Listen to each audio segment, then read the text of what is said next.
Hello అండి అందరికీ. రీసెంట్గా కేంద్ర హోంశాఖ మినిస్టర్ అమిత్ షా గారు పార్లమెంట్లో ఒక నూతన బిల్లుని ప్రవేశపెట్టడం జరిగింది. ఆ బిల్లు పేరు వచ్చేసి 130వ రాజ్యాంగ సవరణ బిల్లు అనమాట.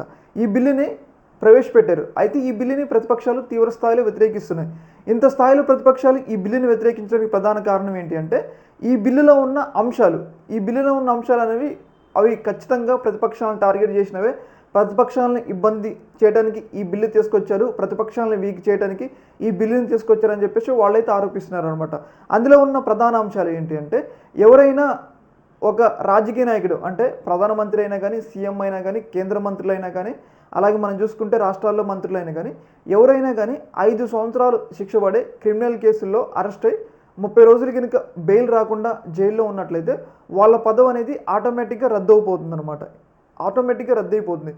దీన్ని ఇప్పుడు ప్రతిపక్షాలు వ్యతిరేకిస్తున్నాయి. ఎందుకు వ్యతిరేకిస్తున్నాయి అంటే ఇప్పుడు కేంద్ర ప్రభుత్వానికి నచ్చిన వ్యక్తులు ఉంటారు. ఇప్పుడు తమిళనాడు సీఎం స్టాలిన్ ఆయనకి కేంద్ర ప్రభుత్వానికి పడట్లేదు. ఆయన మీద సంథింగ్ ఏదో ఈడీఏ కేసు, సిబిఐ కేసు ఏదో ఒకటి నమోదు చేసి ఆయన ఒక 30 రోజులు జైల్లో ఉంచాడు అనుకున్నాం.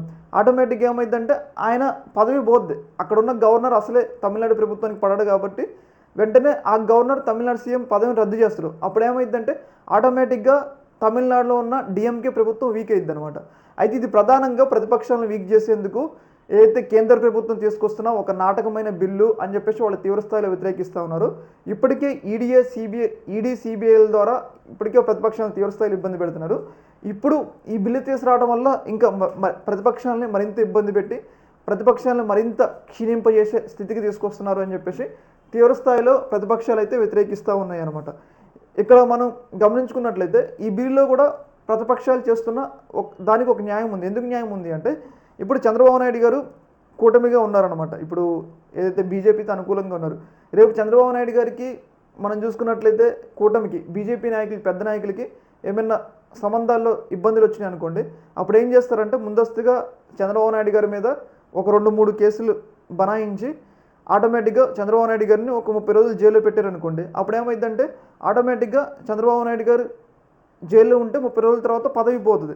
అప్పుడు చంద్రబాబు నాయుడు గారు మళ్ళీ సీఎం కాలేరు. మళ్ళీ ఎన్నికలు గెలిచిన తర్వాత మళ్ళీ ప్రమాణ స్వీకారం చేసిన తర్వాత ఆయన సీఎం అవుతారు. అప్పుడు ఆటోమేటిక్గా ఆ రాష్ట్రంలో ఉన్న సీఎం వీక్ అవుతారు, అక్కడ టీడీపీ పార్టీ వీక్ అయింది. ఆటోమేటిక్గా అక్కడ ఏదైతే వాళ్ళు బ్లాక్మెయిల్ చేయడానికి మీరు కనుక చంద్రబాబు నాయుడు గారు కనుక మీరు మాకు మద్దతు ఇవ్వకపోతే మీ మీద ఇది ప్రయోగిస్తామని చెప్పేసి ఇట్లా బ్లాక్మెయిల్ చేసి ఏదైతే ప్రతిపక్షాలని, కూటమి పక్షాలని తమ అండర్లో ఉంచుకోవాలి అంటే తమ అదుపులో ఉంచుకోవాలని భాగంగా ఇది ప్రతిపక్షాలను ఇబ్బంది పెట్టడంలో భాగంగా తీసుకొచ్చారని చెప్పేసి ప్రతిపక్షాలు అయితే ఆరోపిస్తూ ఉన్నాయి. ఏదేమైనా కానీ ఈ బిల్లు మీద ఒక రకంగా అధికార పక్షం వాళ్ళు మినహా ముఖ్యంగా కూటమిలో ఉన్న వాళ్ళు అలాగే ప్రతిపక్షాలు మాత్రం ఈ బిల్లు ఖచ్చితంగా ప్రతిపక్షాలను టార్గెట్ చేసి ప్రతిపక్షాలను ఇబ్బంది పెట్టడానికి ఈ బిల్లు తీసుకొచ్చారని చెప్పేసి వాళ్ళైతే ఆరోపణలు అయితే చేస్తూ ఉన్నారనమాట. చూడాలి మరి ఈ బిల్లు ముందుకు వెళ్తుందో లేదో. అయితే ఇక్కడ మనం గమనించుకోవాల్సింది ఏంటంటే ఏదైతే ఇప్పుడు రాహుల్ గాంధీ గారు ఎన్నికల కమిషన్ మీద విస్తృతంగా పోరాటం చేస్తున్నారు కదా, అయితే ఆ పోరాటాన్ని డైవర్షన్ చేసేందుకే ఈ బిల్లు తీసుకొచ్చారన్న ఒక అభిప్రాయం కూడా నడుస్తూ ఉంది. ఎందుకంటే ఇప్పుడు రాజకీయ నాయకులు మొత్తం ఈ బిల్లు మీద మాట్లాడితే ఆటోమేటిక్గా ఏదైతే ఎన్నికల కమిషన్ ఇష్యూ అనేది మర్చిపోతారు. కాబట్టి ఇప్పుడు ఈ అంశాన్ని తెర మీదకి తీసుకొచ్చారని చెప్పేసి ఆరోపిస్తున్నారు. ముఖ్యంగా ఏదైతే తమకి నచ్చిన వాళ్ళని ఇబ్బంది పెట్టేందుకు, వాళ్ళ పదవిని పోగొట్టేందుకు ఈ బిల్లు తీసుకొచ్చారని చెప్పేసి వాళ్ళు తీవ్రస్థాయిలో ఆరోపిస్తూ ఉన్నారనమాట. ఈ యొక్క అంశంలో మీ యొక్క అభిప్రాయం కింద కామెంట్లు తెలియజేయండి. ఓకే మరి, థ్యాంక్ యూ.